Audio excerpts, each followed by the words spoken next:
Hello दोस्तों, welcome to the channel psycho for you. So दोस्तों, आज की क्लास में हम जो हमारा पार्ट बच गया था पिछली क्लास का उसको हम डिस्कस करेंगे। सो लास्ट क्लास में आपको पता होगा कि हमने इतना मैटर डिस्कस कर दिया था। ठीक है, इतना मैटर डिस्कस कर दिया था। उसके बाद हमने किया था कि बढ़ावा देने वाले मीन्स जो भी फिजिकल और मोटर डेवलपमेंट है उसको विकास करने वाले क्या जो क्या कारक हैं, कैसे उनका उसका विकास करना पड़ेगा, तो उसको हमने आगे छोड़ दिया था आज की क्लास के लिए। सो आज की क्लास के लिए हम ये मैटर डिस्कस करेंगे जिसमें इम्यूनाइजेशन सिस्टम होगा। ठीक है, उसका उसकी हेल्थ केयर कैसे करनी है, उसका क्या पोषण होना चाहिए। ठीक है, सो कैसे क्रियात्मक कौशलों का अभ्यास है, ये चीजें हम यहाँ पे डिस्कस करेंगे। ठीक है, सो चलिए हम आज की क्लास को शुरू करते हैं जहाँ से हमारे पास।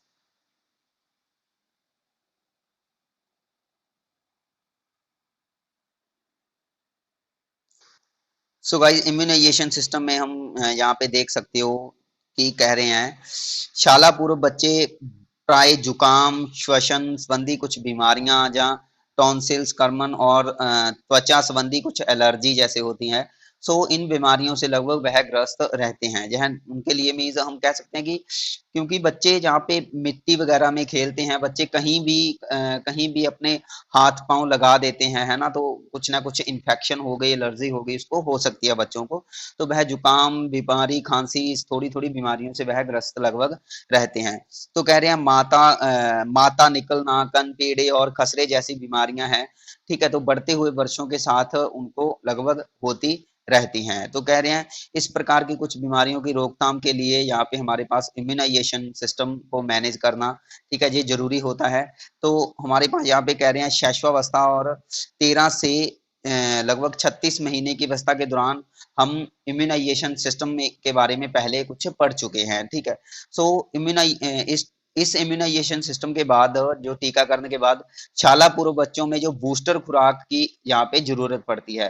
बूस्टर खुराक का मतलब है कि भाई यहाँ पे उनको जो टीकाकरण की डोज है, जो भी उसको दवाई दी जा रही है बच्चों को, मेडिसिन, तो उसकी डोज को थोड़ा बढ़ा दिया जाएगा जहाँ पे। ठीक है, सो कह रहे हैं कि जो केयर गिवर रहता है उसको यह सुनिश्चित कर देना चाहिए कि 5 से 6 वर्षों की आयु में बच्चे को निम्नलिखित टीके लगवाए हैं या नहीं, या लगवाए जाएंगे। ठीक है, तो इस चीज को उसको ध्यान से देखना चाहिए कि भाई कौन कौन से टीके लगाने हैं। तो यहाँ पे कह रहे हैं 5 से 6 वर्ष के बाद तो हमारे पास आता है एक डीटी का टीका, जिसको बोलते हैं डिप्थीरिया और टिटनस। ठीक है, तो ये आपको पता होगा,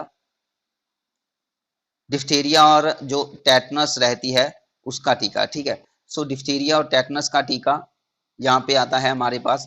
जो टाइफाइड का टीका है पहली खुराक में, और टाइफाइड का टीका ही दूसरी खुराक में। तो कह रहे हैं लेकिन यहाँ पे जो गैप होना चाहिए वह 1 महीने का लगभग होना चाहिए, कि जब पहली खुराक दे दी गई है टाइफाइड की, तो उसके बाद 1 महीने के बाद दूसरी खुराक देनी पड़ेगी। ठीक है, सो यहाँ पे ये तो हमारे पास आ गया 5 से 6 वर्ष में जो भी उसका इम्यूनाइजेशन सिस्टम रहता है।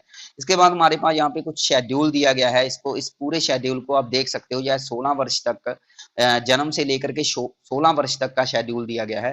तो इसका आप स्क्रीनशॉट अपनी कॉपी पे नो सॉरी इसका आप स्क्रीनशॉट ले सकते हो और इन चीजों को अपनी कॉपी पे लिख सकते हो। ठीक है, सो जन्म में हमारे पास कह रहे हैं, जन्म के समय की बात करें तो वीसीजी का टीका और पोलियो की खुराक। ठीक है, तो वीसीजी आपको पता है बैसिलस कैलमेट्स और गौरिन। तो इसकी जो फुल फॉर्म है वह है बैसिलस कैलमेट्स और गौरिन। इसको मैं यहाँ पे लिख देता हूँ, बैसिलस कैलमेट, डबल टी आएगा यहाँ पे, और गौरिन, गौरी। ठीक है, तो ये वीसीजी का टीका रहता है। इसमें जो भी वायरस होते हैं, जीवाणु होते हैं, उनको खत्म करना होता है इस टीके के द्वारा। और पोलियो की खुराक उसके बाद 1 वर्ष से लेकर के 1 महीने से लेकर के 1.5 महीने तक कह रहे हैं डीपीटी और पोलियो, जो कि हम पहले भी डिस्कस कर चुके हैं। तो इतना मैटर तो हम पहले भी मैं आपको बता चुका हूँ पीछे की क्लासेस में। तो कह रहे हैं 2 से ढाई महीने में कह रहे हैं डीपीटी और पोलियो की खुराक, और 3 से 3.5 महीने में भी वही सेम डीपीटी और पोलियो की खुराक। उसके बाद कह रहे हैं 9 महीने में खसरे का टीका। ठीक है, खसरे का टीका। और एक मैंने आपको क्वेश्चन बताया था कि जर्मन खसरे का दूसरा नाम, ठीक है, जर्मन खसरे का दूसरा नाम, तो इसका दूसरा नाम क्या है, इसको बोलते हैं रूबेला, ठीक है, इसको क्या बोलते हैं, रूबेला, ये आप याद रखना, रूबेला जर्मन खसरे का दूसरा नाम। सो खसरे का टीका 9 महीने में आ रहा है, 16 से 24 महीने, ठीक है, 16 से मीन्स हम 2 वर्ष तक की बात कर रहे हैं, 16 मंथ से लेकर के 2 वर्ष तक लगभग। तो इसमें डीपीटी का टीका, ठीक है, वही सेम जो यहाँ पे हम कह रहे हैं, और पोलियो की बूस्टर, ठीक है, यहाँ पे पोलियो का खुराक देनी पड़ेगी। डीपीटी आपको पता है डिफ्थीरिया, डिफ्थीरिया, पार्टूसिस और टेटनस, ठीक है, यह तीनों का कॉम्बिनेशन रहता है। उसके बाद हमारे पास है 5 से 6 वर्ष की बात करें तो कह रहे हैं डीटी का टीका, जो हम पीछे भी डिस्कस कर चुके हैं, और टाइफाइड की 2 खुराकें यहाँ पे हमने किया था ना, ये देखो डीटी और टाइफाइड की 2 खुराकें, है ना, तो ये 5 से 6 वर्ष है। उसके बाद कह रहे हैं 10 वर्ष में टेटनस का और टाइफाइड, और 16 वर्ष में भी टेटनस और टाइफाइड। तो ये यहाँ पे एक इम्यूनाइजेशन सिस्टम है हमारे पास, इसको आप अपनी कॉपी पे नोट कर सकते हो, या इसका स्क्रीनशॉट लेकर के इसको सिंपली याद कर लेना आप, ठीक है, इन चीजों को। उसके बाद हमारे पास देखो यहाँ पे आता है न्यूट्रिएंट्स। भाई न्यूट्रिएंट्स किस तरीके का होना चाहिए बच्चे का, यहाँ पे ये चीजें हम डिस्कस करेंगे। कह रहे हैं संभव है कि किसी को अपने आहार से बहुत कम या ज्यादा अगर हम पोषक तत्व मिल रहे हो, तो आहार संबंधी ऐसी स्थिति यदि काफी समय तक जारी रहती है तो इसको हम कुपोषण कहते हैं, ठीक है। सो कुपोषण की अगर डेफिनेशन की बात करें तो इसको आपको याद रखना है कि कुपोषण शब्द का मतलब क्या होता है।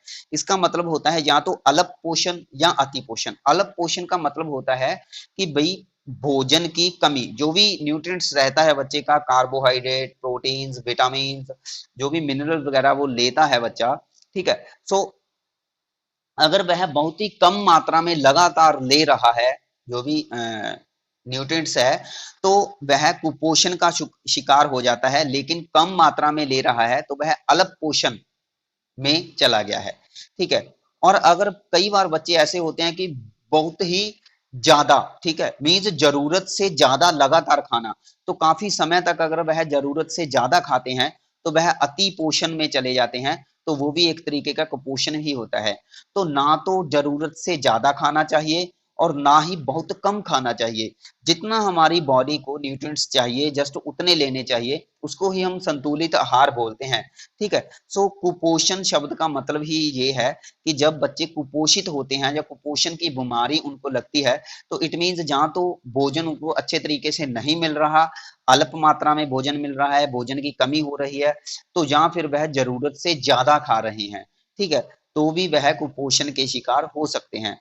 सो सिंपली वही चीज है यहाँ पे कुपोषण। अब यहाँ पे अगर आया है तो कुपोषण को थोड़ा अच्छे से डिस्कस कर लेना, ठीक है। वैसे मैं इसको अगली क्लासेस में थोड़ा और अच्छे तरीके से हम इसको कर देंगे। सो कह रहे हैं किसी को अपने आहार से बहुत कम या ज्यादा पोषक तत्व मिल रहे हो और यह सिचुएशन लगभग लंबे समय तक चल रही है, तो इट मीन्स कुपोषण की संभावना है जो बढ़ जाती है। कह रहे हैं जिसको बोलते हैं अनुचित पोषण। अनुचित मीन्स उसको एक एप्रोप्रिएट जो न्यूट्रिएंट्स है वो नहीं मिल रहे, अच्छे तरीके से जो भोजन है वो नहीं मिल रहा, जहाँ तो भोजन की कमी है, जहाँ भोजन बहुत जरूरत से ज्यादा मिल रहा है। इसका शारीरिक विकास पर कह रहे हैं बुरा असर पड़ता है। सो कुपोषण को हमने समझ लिया है। अल्प पोषण इसमें कह रहे हैं वह सिचुएशन होती है, वह स्थिति होती है जब व्यक्ति को अपने आहार द्वारा बहुत कम पोषक तत्व मिल रहे हो। सो जब भी वह कोई भी आहार कर लेता है, मीन्स जब भी वह फूड ले रहा है बच्चा, तो जब उसको बहुत कम उसमें पोषक तत्व मिल रहे हो, पोषक तत्व का मतलब है जब कार्बोहाइड्रेट, प्रोटीन, विटामिन, जो भी यह मीन्स जिसमें मिनरल वगैरह जो भी रहता है, ठीक है, तो ये पोषक तत्व है। अगर यह कम मिल रहे हो तो इट मीन्स इसको अल्प पोषण में रखेंगे। इसके विपरीत अति पोषण कह रहे हैं इस अवस्था में जब व्यक्ति को अपने आहार द्वारा अपेक्षा से अधिक भोजन, मीन्स जरूरत से ज्यादा भोजन जब उसको मिल रहा हो, पोषक तत्व मिल रहे हो, तो इसमें भी कहीं ना कहीं प्रॉब्लम्स आती है। तो कह रहे हैं प्रारंभिक वर्षों के दौरान कुपोषण से मस्तिष्क के कुछ भाग और तंत्रिका तंत्र स्थायी रूप से कह रहे हैं प्रभावित हो जाते हैं। स्थायी रूप का मतलब है परमानेंटली। अगर बच्चा कुपोषण का शिकार हो गया है तो उसको उसका जो ब्रेन है या जो उसके नर्वस सिस्टम है उसमें कुछ ना कुछ डिफेक्ट आ जाएगा, उसमें कुछ ना कुछ बीमारियां आ जाएगी जो कि लंबे समय के लिए स्थायी रूप से हो जाएगी, ठीक है। सो कुपोषण से वृद्धि और जो भी मोटर डेवलपमेंट है, मोटर कोऑर्डिनेशन सिस्टम है, वो भी क्या है, प्रभावित होता है, ठीक है। और इसके अतिरिक्त कुपोषित बच्चे साधारणतया बहुत सक्रिय मीन्स एक्टिव नहीं होते, और क्रियात्मक कौशलों के साथ उनके संज्ञानात्मक कौशल भी क्या है, उन पर भी बुरा प्रभाव पड़ता है। सो कुपोषण अच्छी चीज नहीं है, ठीक है। तो इसका मीन्स बैड इफेक्ट पड़ता है हमारा फिजिकल डेवलपमेंट पर। अगर फिजिकल डेवलपमेंट पर बैड इफेक्ट पड़ रहा है, तो इसके साथ साथ जो भी कॉग्निटिव डेवलपमेंट है, कॉग्निटिव स्किल है या मोटर स्किल है, वो भी क्या है, उस पर भी अफेक्ट पड़ रहा है इन चीजों का, ठीक है। सो बालिका को एक संतुलित आहार या बच्चे को एक संतुलित आहार और पोषण आहार देना जरूरी है, कह रहे हैं। तो इसको हम पहले भी जो पोषक आहार है उसको पढ़ चुके हैं, जो चैप्टर हमने 12 डिस्कस किया था, मींस वीडियो का जो 13वां पार्ट है वीडियो का, आप अगर 13वां पार्ट देखो तो, ठीक है, तो इसमें देखोगे कि हमने जो भी बच्चों का आहार, फूड या पोषक आहार कैसा होना चाहिए वो डिस्कस किया था। तो वहां पे भी देख सकते हो, कह रहे हैं कि संतुलित आहार वह आहार होता है जिसमें शरीर के लिए जो भी सभी पोषक तत्व होते हैं, मीन्स जो भी हमारे पास कार्बोहाइड्रेट हो गया, विटामिन हो गया, प्रोटीन हो गया, है ना, तो इन चीजों की जो भी जरूरत होती है वह जब उचित मात्रा में उन्हें मिल रहा हो। आप पोषक तत्वों के 5 वर्गों अर्थात जैसे कि कार्बोहाइड्रेट, प्रोटीन, वसा, विटामिन और खनिज तत्वों के बारे में हम पहले डिस्कस कर चुके हैं, और इसको मैंने अलग से भी आपको बता दिया था, ठीक है, इन चीजों के बारे में। तो कि प्रोटीन क्या होता है, वसा क्या होता है, अलग से मैंने आपको पढ़ाया था, अगर आप लास्ट पिछली वीडियो को देखो। तो कह रहे हैं उनके आहार में पर्याप्त मात्रा में एनर्जी प्रदान करने वाले जो पोषक तत्वों का होना जरूरी होता है, ठीक है। तो इन चीजों को हम पीछे डिस्कस कर चुके हैं। उसके बाद देखो हमारे पास कौन कौन से पोषक तत्व है, कितनी मात्रा में देने चाहिए, ये हमारे पास यहाँ पे आएंगे। कह रहे हैं बाल्यावस्था में, तो देखो बाल्यावस्था की बात करें तो सिंपली आपको पता है कि 2 से लेकर के 12 वर्ष तक की बात करें, या 10 या 12, मान लो 10 या 12 वर्ष की बात करें, तो यह बाल्यावस्था रहती है ना। तो जो मीन्स अगर हम यहाँ पे बात करें 3 से लेकर के 6 वर्ष का जो डेटा हम यहाँ पे डिस्कस कर रहे हैं, तो यह बाल्यावस्था के अंडर ही आता है, ठीक है, यह डेटा। सो इसलिए यहाँ पे बाल्यावस्था वर्ड का यूज किया गया है। कह रहे हैं कैल्शियम, विटामिन ए और लोह तत्व की समुचित मात्रा उन्हें मिलनी चाहिए। वृद्धि के दौरान इन पोषक तत्वों की शरीर में बहुत ही जरूरत होती है। कह रहे हैं कुछ पदार्थ जिसमें प्रचुर मात्रा में कैल्शियम, लोह तत्व और विटामिन ए होता है, ठीक है, वह विकास और वृद्धि के लिए कहीं ना कहीं इंपोर्टेंस रखते हैं, ठीक है। तो इसकी सूची यहाँ पे हमारे पास दी गई है, इसका शेड्यूल आप यहाँ पे देख सकते हो, कौन कौन से पोषक तत्व आप दे सकते हो बच्चे को कि उसको कैल्शियम अच्छे तरीके से मिलता रहे, लोह तत्व मिलते रहे। तो कैल्शियम के लिए कह रहे हैं दूध और दूध से बने पदार्थ जैसे मक्खन, घी, पनीर वगैरह आप दे सकते हो। लोह तत्व के लिए जो आयरन है, इसके लिए क्या कह रहे हैं, जो भी हरे पत्तेदार सब्जियां होती हैं, ठीक है, जो भी वेजिटेबल रहती हैं हमारे पास, कह रहे हैं सब्जियां होगी, साबुत अनाज हो गया, या कुछ दालें हो गई, गुड़ हो गया, ये आप दे सकते हो। विटामिन ए के लिए कह रहे हैं पीले और नारंगी रंग के फल, तो फल वगैरह आप दे सकते हो बच्चे को, जैसे कि पपीता, आम, कद्दू, गाजर, और सब्जियां वगैरह में आम, कद्दू, गाजर, सॉरी कद्दू, गाजर और हरी पत्तेदार सब्जियां आप बच्चे को दे सकते हो। तो कैल्शियम, आयरन और विटामिन ए के लिए आप यहाँ पे दे सकते हो बच्चे को, ठीक है। जो यह हमारे पास सोर्स दिए गए हैं, सब्जियां वगैरह, हरे पत्तेदार सब्जियां या दूध से बनी चीजें। उसके बाद हमारे पास कह रहे हैं,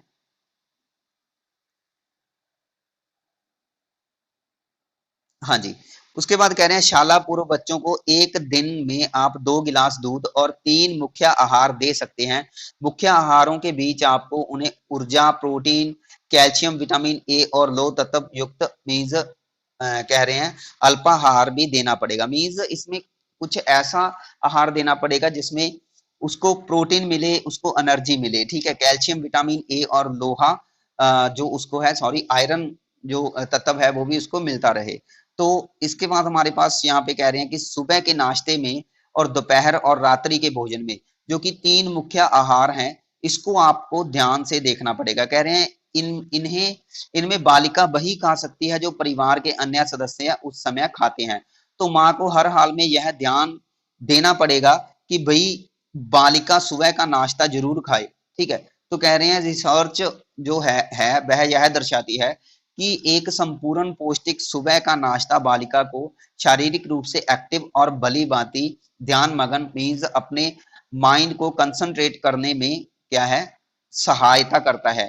अल्पाहार के संबंध में निम्नलिखित बातें ध्यान में रखनी पड़ेगी। तो हमारे पास कुछ बातें हैं जिसको हमको ध्यान में रखना पड़ेगा बच्चे के अल्पाहार के लिए। कह रहे हैं अल्पाहार ऐसा होता है कि थोड़ा सा आहार, मीन्स अल्पाहार का मतलब है थोड़ा आहार। अब यहाँ पे अगर ये बात मत समझ लेना कि वे बच्चे को अल्पा आहार दिया जा रहा है तो वह कुपोषण का शिकार हो जाएगा, है ना, क्योंकि यहाँ पे थोड़े आहार की बात की गई है, लेकिन वो थोड़ा आहार होना चाहिए, सभी पोषक तत्व होने चाहिए उसमें।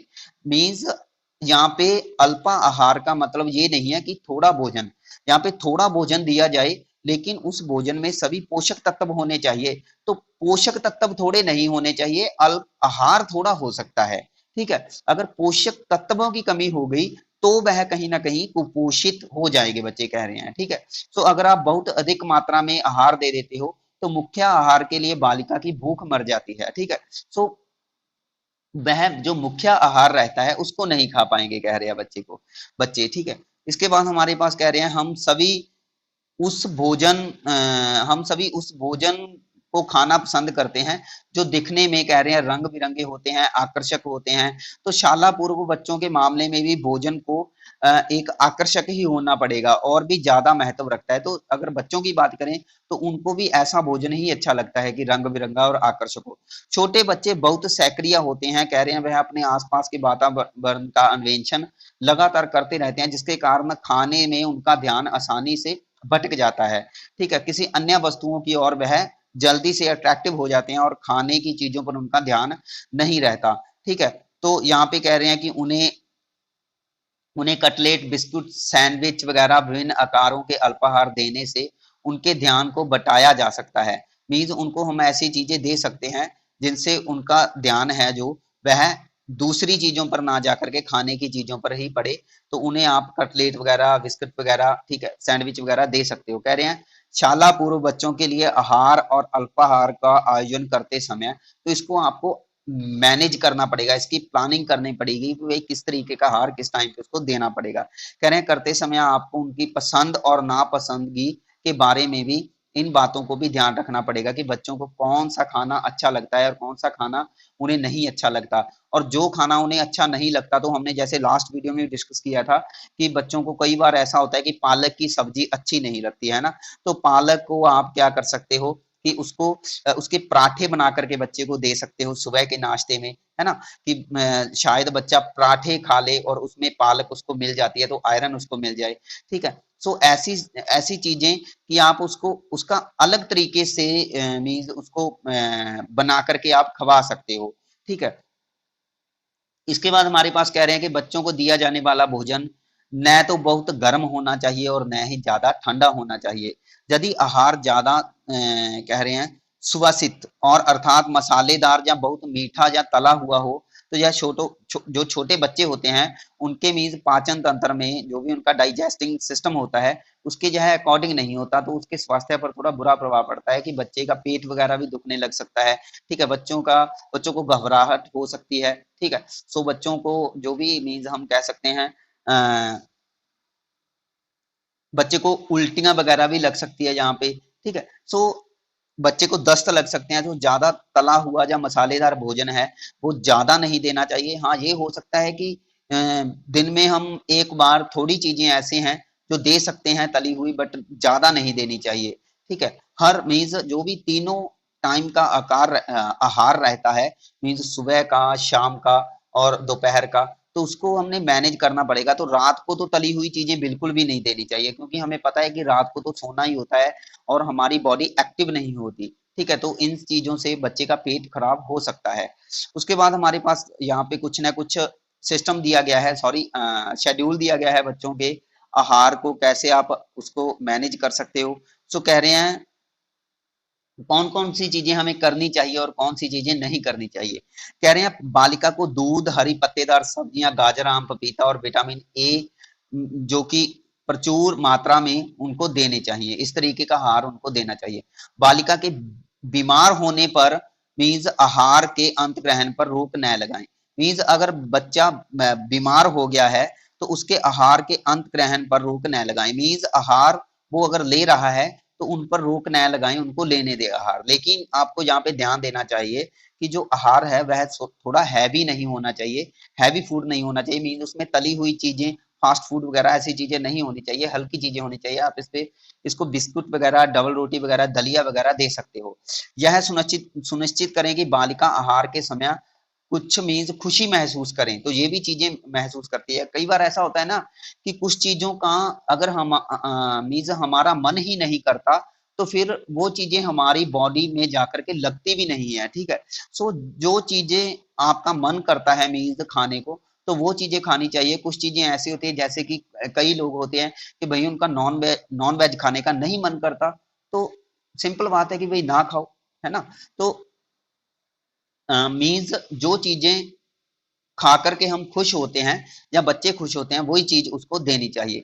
कह रहे हैं परितोषिक या दंड के स्रोत के रूप में भोजन न करवाएं, कि बच्चे को भाई मीन्स ज्यादा लड़ झगड़ करके, गुस्सा दिखा करके उसको या दंड दे करके उसको धक्के से भोजन न कराएं। अगर वह मीन्स भोजन नहीं खा रहा, अगर वह खुश नहीं हो है भोजन को खा करके, तो उस भोजन को आप उसको जोर जबरदस्ती करके न खिलाएं। तो यहाँ पे ये कहा गया है। उसके बाद कह रहे हैं आहार सामग्री के छोटे छोटे टुकड़े तोड़कर या फिर छोटी छोटी सामग्री बनाकर बालिका को हम परोस सकते हैं। आहार के आसपास के समय में अल्पा आहार न दे। तो अल्पा आहार हमने पढ़ा था ना, जिसमें मीन्स पोषक तत्व प्रचुर मात्रा में होने चाहिए। मीन्स जब बच्चे को मुख्य भोजन खाना है तो उससे पहले मीन्स जहाँ उसके समय उसको अल्पा आहार न दें, क्योंकि अल्पा आहार से उसका पेट भर जाएगा तो वह मुख्य भोजन नहीं खा पाएगा, ठीक है। तो इसलिए कहा है कि उसको ये चीज न देनी चाहिए। बालिका के आहार में कह रहे हैं खाद्य पदार्थ में विविधता लाएं। विविधता का मतलब होता है कि पोषक तत्व सेम होने चाहिए, लेकिन जो भी अगर आप बना रहे हो चीजें तो उसको अलग अलग तरीके से बनाने चाहिए। जैसे कि हमने पीछे ही डिस्कस किया है कि अगर बच्चा सब्जी है, ठीक है, पालक की सब्जी उसको बना दी, उसने खा ली, दूसरे दिन आप कोशिश करें कि पालक की सब्जी न दें, उस पालक को आप आटे में गूंथ करके मीन्स उसके आप पराठे बना करके, ठीक है, बच्चे को खिला सकते हो, है ना। ऐसे ही कई बार बच्चे ऐसे होते हैं कि नमकीन चावल नहीं खाते, तो उसको मीठे चावल बना करके दे दे, है ना। तो मीन्स ये होती है विविधता कि उसमें अलग अलग जो भी फूड है उसका क्राइटेरिया आप चेंज करते रहें, सिंपल सी बात है। खाने के लिए बालिका के साथ जोर जबरदस्ती न करें, कम मात्रा में किंतु थोड़ी थोड़ी देर के बाद बच्चे को आहार देते रहें। बहुत गर्म या बहुत ठंडी चीजें बच्चे को न दें। तो इस पार्ट में हम चीजें कर रहे हैं कि जो चीजें नहीं करनी चाहिए इस पार्ट में आप ये चीजें कर सकते हो। उसके बाद कह रहे हैं आहार के बीच में पौष्टिक अल्पा आहार दें। आहारों के बीच में पौष्टिक अल्पाहार दे सकते हो। बालिका को मीठे और चिपकने वाले जैसे चॉकलेट हो गया खाद्य पदार्थ खाने से रोकें। कह रहे हैं बालिका की पसंद और नापसंद को ध्यान में रखकर ही भोजन बनाएं।